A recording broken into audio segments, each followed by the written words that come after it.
Army, an insurgent group, coordinated a series of attacks that resulted in the deaths of 48 people.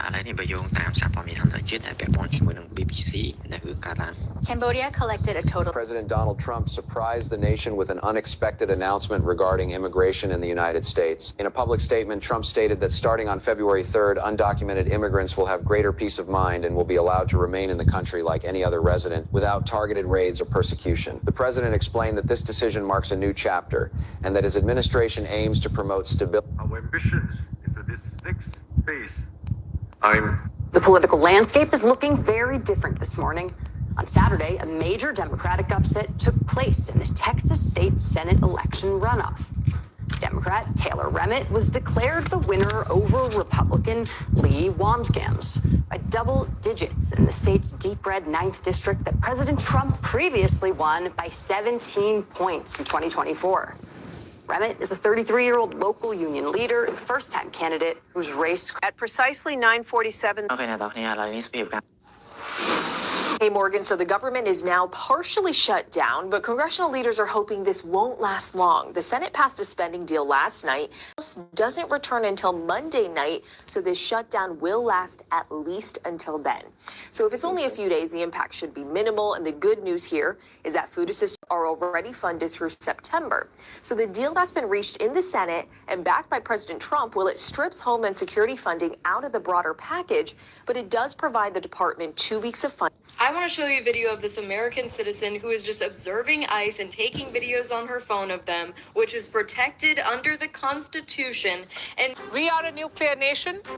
This morning, more than Here's the last 24 hours in geopolitics. Iran warned it would immediately strike U.S. military bases and aircraft. Do you agree? We have some very... like Ilhan Omar is. But I don't. Now, the world is refusing to let go of this suspicious. Out of the American economy tonight, Amazon cutting 14,000 employees, pointing to artificial intelligence. And UPS says it will now lay off 48,000 workers. Did you know that President Trump just sued the federal government for $10 billion? Billion with a B. And if he wins that much, if he wins that sum, guess who's on the hook for it? Guess who pays? You, the American taxpayer.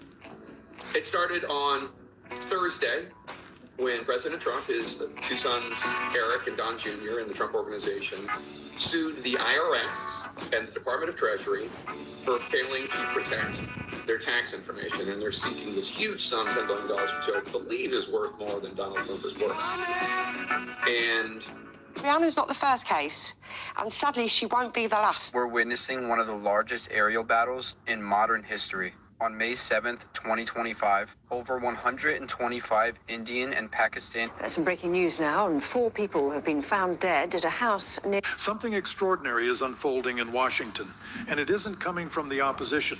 For the first time, Republicans themselves are moving to constrain Donald Trump, quietly, deliberately, not as theater, but as an internal effort to block the kind of power he's trying to hold at any cost. Emergency declarations, war-level rhetoric, and behind-the-scenes panic are colliding with a Congress that is starting to draw a line. This isn't just another political fight or a breaking news moment. It's a test of whether American power is governed by law or by one man's instincts.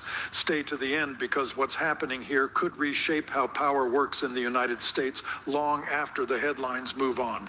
Now picture the scene late at night in Washington. Phones lighting up across Capitol Hill, staffers whispering, senators checking their screens twice, convinced what they're reading can't be real. Because the President of the United States isn't raging at Democrats. He isn't raging at the press. He's raging at his own party. And for the first time in a long time, the pressure isn't coming from outside the gates. It's coming from inside the walls. That's when systems get dangerous, because institutional conflict is always more destabilizing than protests. And no, this isn't just the usual MAGA infighting or anonymous leaks designed to scare donors. This is colder than that.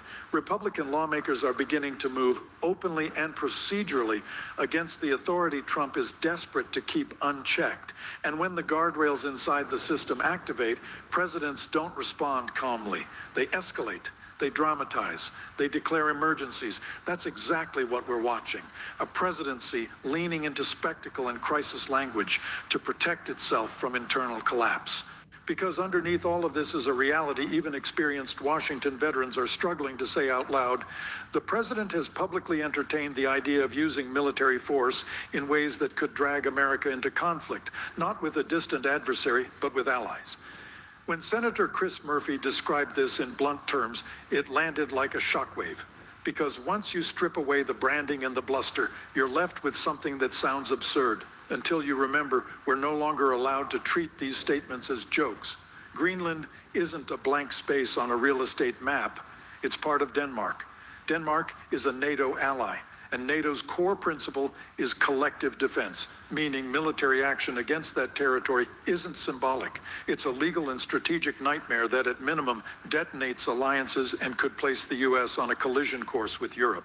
The fact that lawmakers are now explaining this to the public tells you how far off the rails the conversation has gone. No one voted for a presidency that risks military conflict with allies over land acquisition rhetoric. And yet here we are, parsing comments, weighing hypotheticals, while members of Trump's own party quietly try to shut the door before it gets kicked open. To understand the backlash, you have to understand Trump's worldview. He doesn't process geopolitics as alliances, treaties, and shared security obligations. He processes it like property, like leverage, like a deal that can be forced if you push hard enough. That mindset might function in a boardroom. In global politics, it gets people killed. Republican senators know that once a president frames military action as an option, the machinery starts moving, whether Congress likes it or not. That's why the War Powers Act suddenly became the battlefield, not as an abstract constitutional debate, as an emergency brake. And when that brake was pulled, when Republicans joined Democrats to advance a resolution limiting unilateral action, Trump didn't respond with persuasion. He responded with rage, profanity, and threats. Because that's what happens when someone who believes power is personal realizes it's conditional. The reported call to Senator Susan Collins wasn't just about one vote. It was about the shock of discovering that loyalty has limits, that even inside his own party there are still lines. And for Trump, that resistance feels existential because his entire second-term strategy depends on projecting strength, inevitability, and control. Nothing undermines that faster than members of your own party publicly telling you no, especially when the issue is war and constitutional boundaries. So Trump does what he always does under pressure. He reframes the conflict as an emergency, extraordinary measures, crisis language, national security theater. That's why the emergency declaration tied to Venezuelan oil assets fits the pattern perfectly. It allows him to cast himself as the sole protector of the nation while portraying dissenting lawmakers as obstacles. Even though the underlying reality is messy, long timelines, massive corporate interests, uncertain infrastructure, and benefits that would flow primarily to multinational energy companies rather than ordinary Americans. But complexity has never been the point. The point is dominance, distraction, control of the narrative, because emergencies change the rules. Emergencies centralize authority. Emergencies smother uncomfortable questions, and few questions are more uncomfortable for this administration right now than why promised transparency efforts have stalled, why document releases drag on, why timelines slip, why statutory deadlines blur. When lawmakers like Sheldon Whitehouse start talking publicly about Inspector General compliance failures and unanswered timelines, that signals something important, not proof of wrongdoing. A warning that process itself is breaking down, and process is where accountability lives, in records, deadlines, memos, and chains of decision-making. That's what Trump can't dominate with a rally or a tweet. That's why these threads aren't separate stories. The Republican revolt, war powers, emergency declarations, stalled disclosures. They're one story from different angles. A presidency trying to outrun accountability by accelerating chaos. And Republicans who once waved everything through are now calculating the cost of silence, because silence is no longer neutral. At some point, silence becomes consent. That realization is changing behavior in ways that would have been unthinkable a year ago. This isn't ideology. It's institutional self-preservation. Because GOP lawmakers understand one terrifying truth. Precedents outlive presidents. If emergency powers become routine, if unilateral war threats become casual, if oversight becomes optional, that doesn't belong to Trump. It belongs to whoever comes next. And once those norms collapse, they don't magically reappear later. That's why the mood inside the party is shifting from loyalty to triage, not how do we help Trump win. And Australia is now the first country in the... This is everything that just happened on... Okay, some pretty... I was raised as a socialist, and I was raised to believe that Labour was a socialist party, but I'm not seeing any of that. I've always voted Labour until this time. We're here in Gorton and Denton, which is facing a by-election that has fast become a referendum on Keir Starmer's leadership. Voting Labour here has felt like muscle memory for so many people, but it's like that muscle is starting to atrophy. And for the first time in nearly a century, Labour could lose here. Polls show that they are neck and neck with their rivals, the Green Party and Reform UK. Who do you think you're going to vote for in this by-election? Green. Labour again. Reform. I'm planning on voting on Green, but I previously always voted for Labour. Reform. I definitely am going to vote for the Green Party. It's got to be Reform. I think I'm going to vote Reform. I like Zach. I like what he stands for. He seems more honest. Obviously, politicians, isn't it? Their job is to say what they want to say. But when I watch Zach, I like what he says. I feel like he's more down to earth than other politicians. He's more for the people. They always do good things, but this time they don't do good things. But I hope they win again and do again nice things and help the country. I'm not happy with the way he's been dealt. Andy Burnham. I think Starmer's doesn't want the challenge in the leadership. That's pretty why, just a rebellious vote. People want social policy, people want economic policy that benefits the working classes. That's what Green are offering now, rather than just the focus on the environmental piece. I don't agree with all what's going on with the country, with all the migrants and everything coming in. So the NHS is one of the greatest feats of socialism ever created, and then people act like it's a charity. Immigration, mainly, really. I think at the minute it's a bit soft. He wants to spend more than defence. He's got to watch the borders, and I like that. With the vote set for February 26, the stakes could not be higher. China has purged the very top man within its military, with the exception of Xi Jinping himself.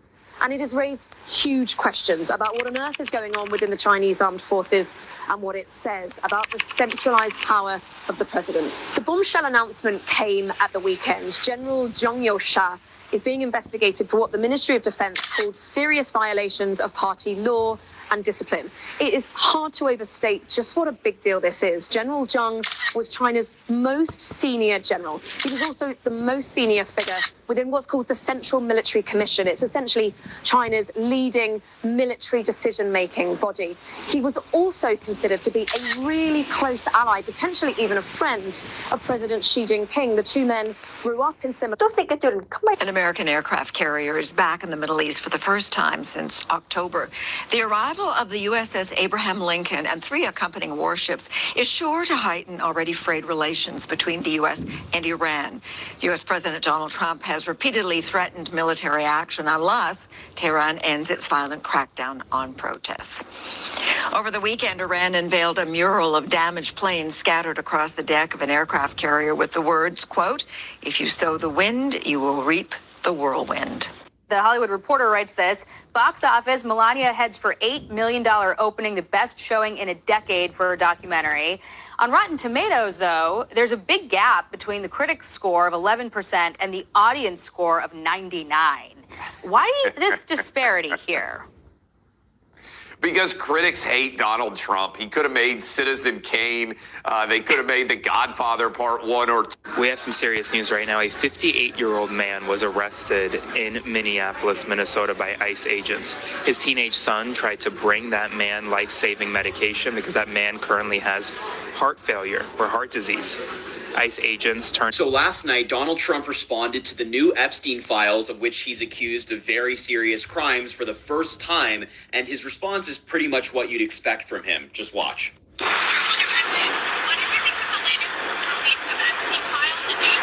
The president just announced he's filing a lawsuit seeking $10 billion from American taxpayers. This is highly unusual. This lawsuit means that President Trump could face off in court against government agencies that he now oversees. The president suing the Treasury Department and the IRS for $10 billion over the leak of his tax returns during his first term. So this lawsuit, which was also filed by Trump's two eldest sons and their namesake business, claims that they suffered reputational and financial harm after a former IRS contractor, Charles Littlejohn, leaked Trump's tax returns to the press in 2019. Did you see what happened in China this week? We have some extremely serious news this morning. Georgia officials are calling this a 5-alarm fire because we now know what the Trump... This is a Fox News alert. I'm Anita Vogel. A powerful and rare winter storm is slamming the southeast with heavy snow, hurricane-force winds, and brutal cold. It will eventually strengthen into what's known as... This is a Fox News alert. I'm Anita Vogel. A powerful and rare winter storm is slamming the southeast with heavy snow, hurricane-force winds, and brutal cold. It will eventually strengthen into what's known as a bomb cyclone. Right now, North Carolina is seeing its biggest snow in more than 20 years. More than a foot has fallen in some places. Georgia, Virginia, Tennessee, Kentucky, and... The polar vortex was supposed to heal itself 2 weeks ago. It has been nearly 30 days, and it is still broken. Right now, as you watch this, Winter Storm Gianna is intensifying off the Carolina coast. A bomb... What happens if the Supreme... The polar vortex was supposed to heal itself 2 weeks ago. It has been nearly 30 days, and it is still broken. Right now, as you watch this, Winter Storm Gianna is intensifying off the Carolina coast. A bomb cyclone forming in a place where they almost never happen. 6 to 12 inches of snow. 40-mile-per-hour winds, state emergencies already declared. This is the second major storm this month. 20 days ago, the strongest solar storm in 23 years. What happens if the supreme leader is removed in Iran? What happens? Well, that's an open question. I mean, no one knows who would take over. Obviously, their system is divided between... For the first time ever, we're going to give every newborn American child a financial stake in the future, head start in life, and a fair shot at the American dream, something people don't talk about so much, at least not for the last 4